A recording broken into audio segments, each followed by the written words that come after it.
عليكم ورحمة الله وبركاته.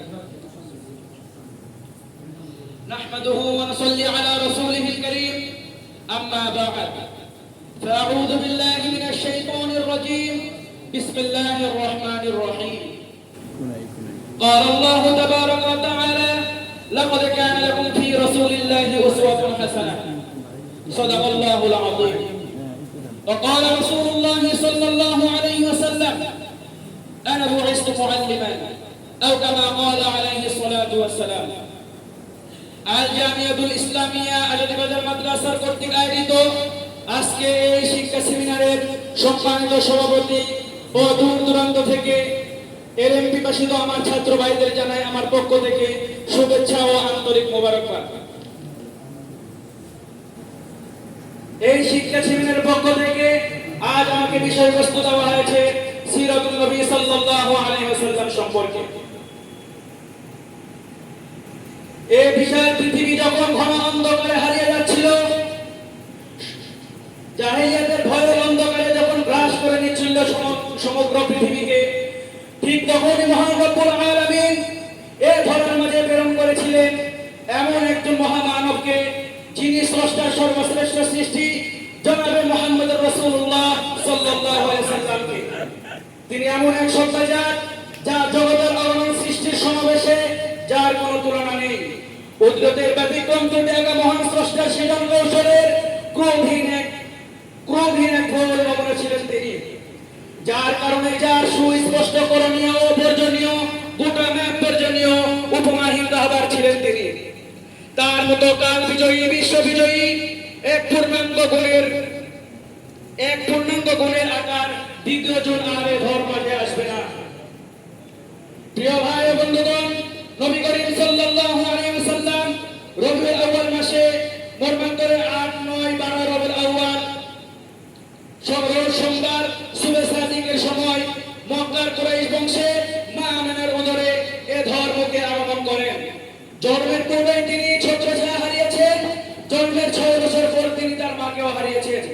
পিতা মাতার ছত্রছায়া হারিয়ে যখন ধীরে ধীরে বড় হতে লাগলেন এবং মানুষের মাঝে এমন উত্তম চরিত্র এবং এমন উত্তম আখলাকের নজিরত ঘটালেন, যার কারণে আরবের সমস্ত মুশরিক ও কাফেররা পর্যন্ত তিনাকে আলামিন উপাধি দিতে বাধ্য হয়েছিলেন।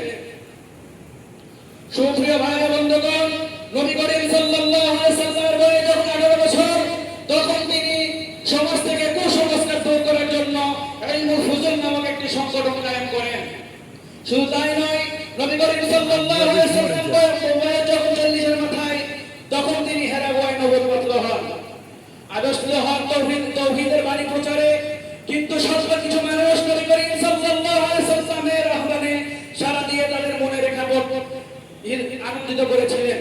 আর সমস্ত মানুষ নবী করিম সাল্লাল্লাহু আলাইহি ওয়াসাল্লামের বিরোধিতা করা শুরু করলেন। এমনকি আপনার আমার এতিম নবীকে এই ধরা দুঃখ ছিঁড়ে ছড়িয়ে দেওয়ার জন্য চেষ্টা করেছিলেন।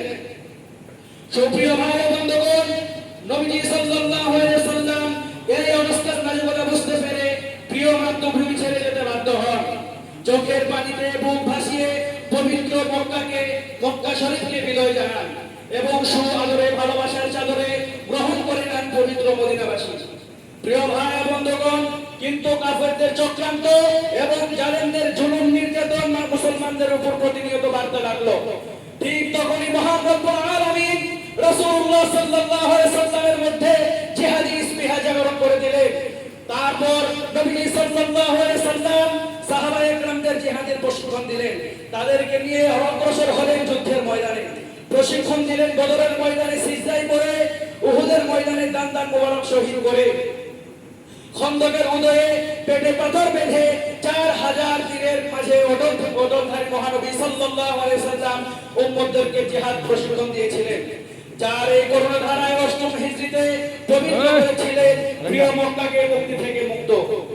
সুপ্রিয় শ্রদ্ধাভাজন ভাই ও বন্ধুগণ, আমরা সাহাবায়ে কেরামদের মতো চলতে পারবো না ঠিক, কিন্তু আমরা তাদের অনুসরণ করে চলতে পারবো ইনশাআল্লাহ। আপনার আমার কলিজার টুকরা, হৃদয়ের স্পন্দন রাসূল করিম সাল্লাল্লাহু আলাইহি ওয়াসাল্লামের বিরুদ্ধে যে কথা বলবে, রাসূলুল্লাহ সাল্লাল্লাহু আলাইহি ওয়াসাল্লামের নামে যে কুনীতি করবে, আমাদের মধ্যে এক ফোঁটা রক্ত থাকা পর্যন্ত সেই জালেমদের মোকাবিলা করে নেব ইনশাআল্লাহ।